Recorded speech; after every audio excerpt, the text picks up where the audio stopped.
பால் குடத்தை தூக்கிட்டு அலையிறோம். யாரு? உன் புருஷன். என் மச்சான். அந்த எம்டனா? தெரியாம அவன் புருஷனுக்கு எம்டன்னு பேர் வச்சிருக்கேன். அந்த ஆளு நம்மள படுத்துற பாட்டுக்கு தெரியல தூக்கி போட்டு மிதிப்பியா போவே சொல்ற மாதிரி. என்னடா புருஷன் உதைக்க சொல்ற? இந்த குடத்தாலே மண்டை உடைச்சிருவேன். இது அங்க செய்யறதுன்னா என்கிட்ட செய்யறியா நீ?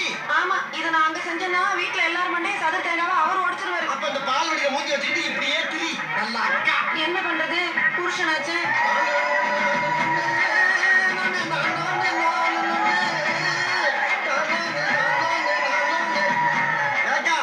எல்லாரும் ஜாமி வந்து திங்கு திங்குன்னு ஆடிட்டு வராங்க, நீ மட்டும் சைலண்டா வர்ற. மச்சான் உண்மையில வந்து அங்க வாங்க.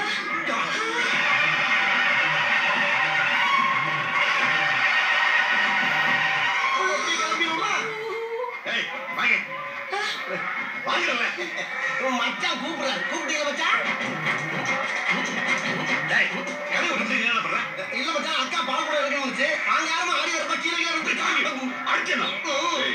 சாமியை கும்பிடுனா வீட்டுல உட்காந்து கும்பிடு, கோயிலுக்கெல்லாம் வராதுன்னு சொன்னல.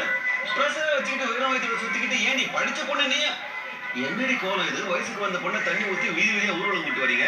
ஏய் பெருசு, நீ எடுக்கலாம் உடனேயா? என்ன பெற்றதே சரியில்லை போது 40 தான் சரியா ஒத்திட்டு போங்க.